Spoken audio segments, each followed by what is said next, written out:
আসসালামু আলাইকুম রহমতুল্লাহি ওবরাকাতু। দেশ এবং প্রবাসের যেখান থেকে আমার এই ভিডিওটি দেখছেন সবাইকে জানাই আমার পক্ষ থেকে আন্তরিক শুভেচ্ছা অভিনন্দন। দর্শক, দারুণ একটি খবর, যে খবরটি আপনাদের জানা প্রয়োজন। ইলিশ খেতে পাচ্ছে না ভারত, বাংলাদেশ থেকে রপ্তানি বন্ধ। দর্শক, বুঝতেই পারছেন একটি সুন্দর একটি নিউজ, যে এতদিন যাবৎ বাংলাদেশের মানুষ এই জাতীয় ইলিশ মাছ আসলে খেতে পারছিল না।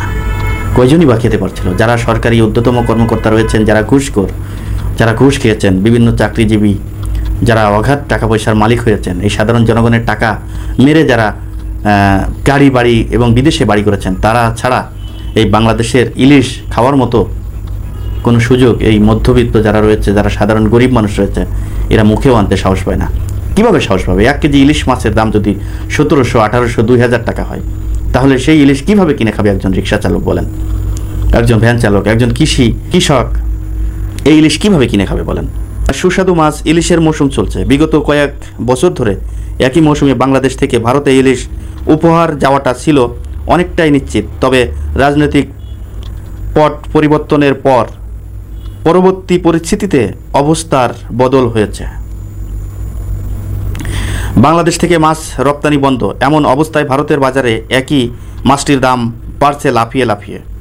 আবার অর্ধেক পথে ভারতে যাওয়া কিছু মাছ আবার বিক্রি হচ্ছে চড়া দামে।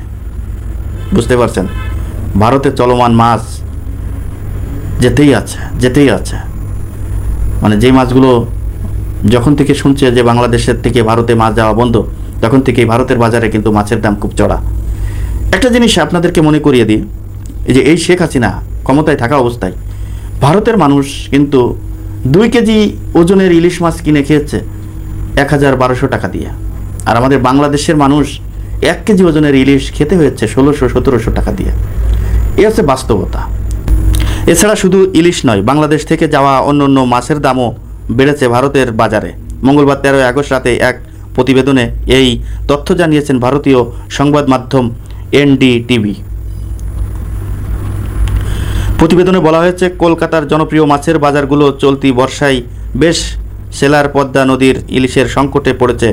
ইলিশ বাংলাদেশের জাতীয় মাছ, তবে এই মাছটি সীমান্তের অপর পাশে পশ্চিমবঙ্গ এবং ভারতের উত্তর পূর্ব অংশের মানুষের কাছেই হট ফেভারিট।